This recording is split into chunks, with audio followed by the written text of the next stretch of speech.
This is just another episode of our Wisdom series. I'll just start narrating a few lines from the most painful preface of the debut book written by one of our veteran aspirants who had written mains multiple times. In this book, he shares the journey of his preparation, the sacrifices he made to reach up to this stage. It goes like this. Days chased themselves, unnumbered seasons passed. Where was I? When was the last time I had seen the brightest sun amidst the dawn's mist? When did I last caught the exhilarating view of a blooming flower? Did I hear the music of birds in my vicinity over the past many years? Can't recollect, as if my brain cells started degenerating. Everything is visible as a pale memory of good old days.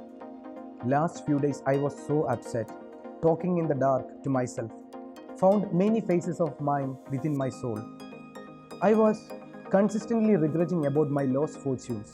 I was so happy those days, enthusiastic, constantly going upon the steps of my ladder, exploring new ventures, seeing the unseen. Even had an unsaid love to remember. I remember the day when she walked away from my life with tears in her eyes. She wanted those to be wiped by me, but I didn't. Might be because I was too focused on my dream. Maybe because I was thinking about the society, only and only to fill the hurt with the regret of lost fortunes.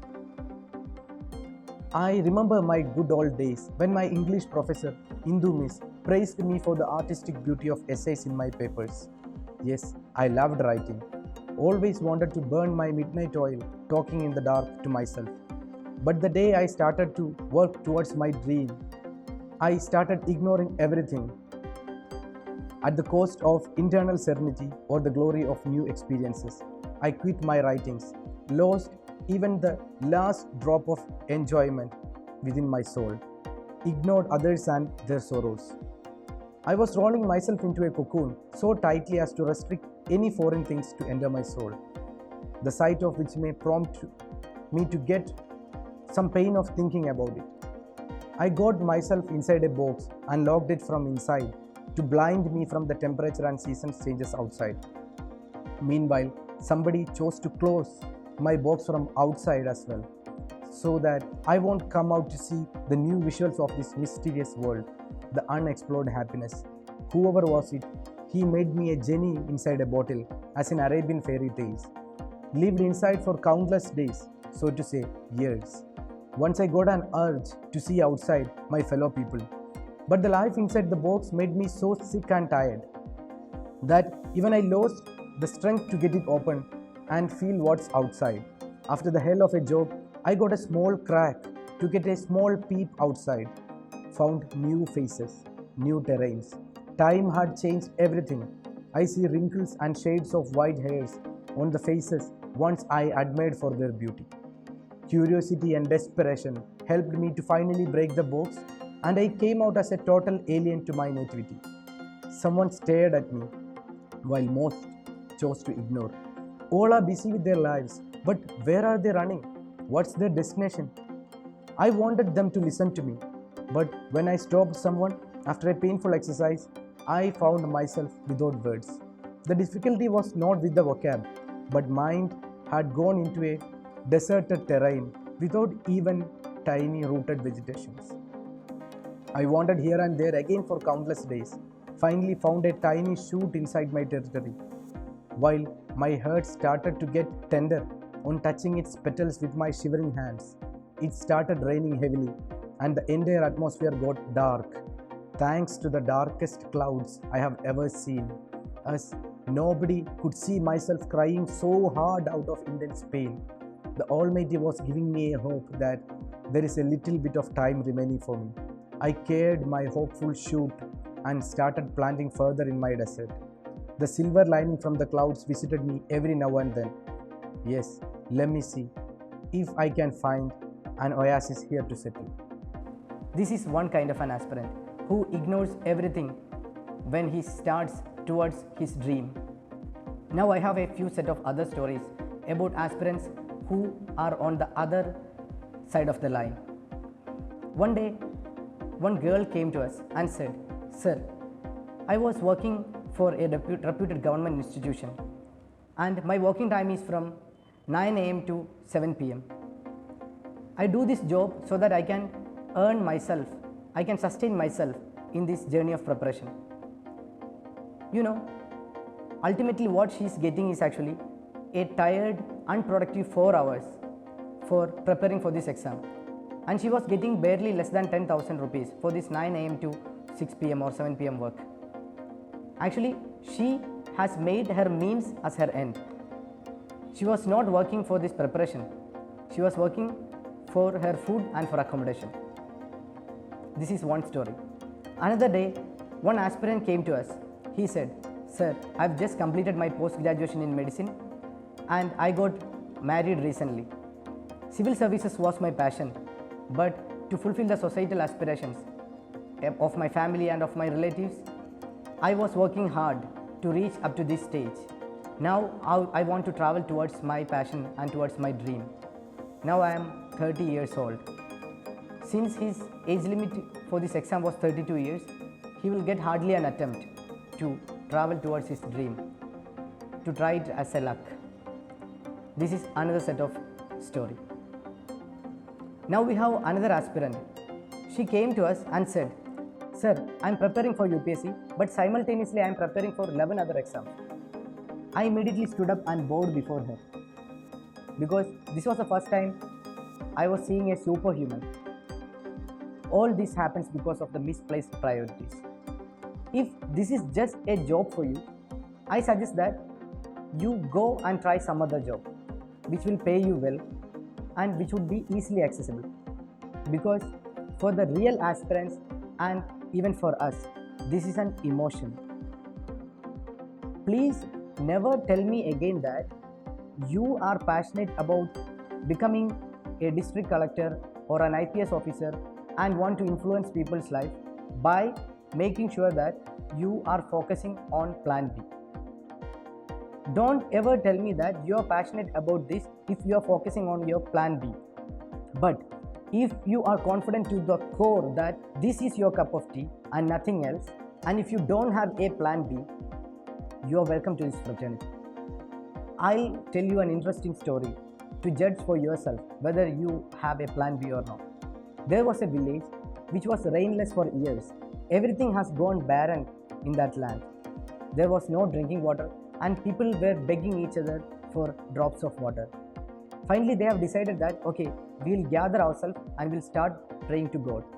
They gathered around a big banyan tree in the village, and when they start praying, a girl was seen running with an open umbrella towards them. And the people started mocking at her. The old priest and the village head asked, "Oh, our foolish child, why are you carrying an umbrella in this rainless land? Don't you see that we have gathered here for praying to get some rain?" The girl replied, "Yes, I too came for this prayer. But I am certain that my prayer would be answered. I have immense faith in my God. I know that after this prayer, rain will start pouring in. And at that time, I shouldn't get wet. That's why I am carrying this umbrella." This kind of faith you should have in your preparation, that you will see the light at the end of the tunnel. This is the only thing that I wanted to tell you. Why are you not feeling confident about yourself? If you have direct ways to reach your dream, why are you traveling long distances to focus on a plan B? We cannot achieve something this big without making some sacrifices. And the word sacrifices doesn't mean that you have to risk your life or you have to waste like many years of your life for this preparation. I'll tell you how. All you require is a strategy, a proper guidance. For example, an ordinary aspirant may be clearing this exam in the 5th or 6th attempt after wasting a lot of years all working alone. But what if you have 5 strong aspirants around you always, complementing all weaknesses each other and sharing the burden? You can clear the same exam within 1 year with the rule of division of labor. This is what is happening in Gallant IAS. This is what is all about our Guru Shishya program. I'll tell you a few of the strategies that we employ as part of the Guru Shishya program attached with our Prelims Test Series 2023. Everything happens with a division of labor here. everything is a teamwork here. For example, we know that Hindu newspaper is an indispensable part of UPSC preparation. But if you want to read each and every article and if you want to make notes of it, it's actually taking a lot of time. It's consuming a lot of hours of your daily routine. But what we here do is that we'll divide the newspaper amongst the 10 or 12 people, and everybody will be having hardly 2 articles to read. They'll prepare that topic or that article to its deep level, and they'll be writing 1 or 2 important points that they collected from that article. Finally, in the evening, in some unproductive time, they'll all sit together and they'll exchange the summary of the article and they'll exchange the important points they have gathered. So, by just spending 10 minutes of your time for reading that newspaper, in the evening you are getting the entire newspaper summary in your hand and with the most important points relevant for that day. Another kind of exercise that we do is regarding the basic book preparation. You know, we have many NCERTs and many basic books, and it's very difficult to finish all those books before starting the test series programs. So what we do here is that actually we'll be dividing the textbook among the people. If one guy is preparing for one NCERT, he'll be highlighting the important points and he'll be summarizing the NCERT to his group members. Everyone else will be doing the same exercise, so that everyone need not do revising every text or everyone need not study every text. We can just do this teamwork, so that by reading one text fully and by becoming a strong faculty for that text, you can get all other texts summarized within a short period of time. This is the advantage of the division of labor. You know, we just have 8 months to do all the optional preparation, prelims and mains test series writing, covering basic books, this and that. But it is certainly difficult to achieve all this in the limited time frame by doing it consistently if you are rowing the boat all alone. But if you decide to work out this as a teamwork, what you will get is the ultimate achievement of clearing the UPSC exam in the single attempt. Let's decide that 2023 will be your final attempt.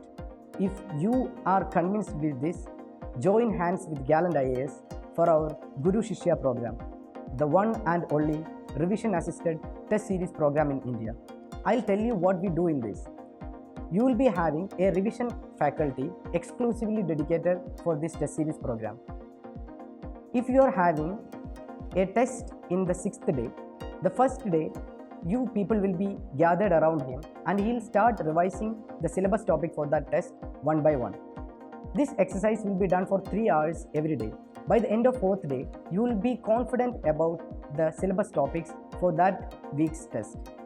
This happens systematically and you won't be feeling like I should skip this test because I haven't covered the syllabus. This won't ever happen in your life. So what we do here is actually a teamwork in every aspect of preparation. So if you want every inch of your life, every inch of your time to be used productively, come and lend your hands to us. Your journey will be safe. We'll ensure that you will be clearing the 2023 prelims, mains and interview. Thank you.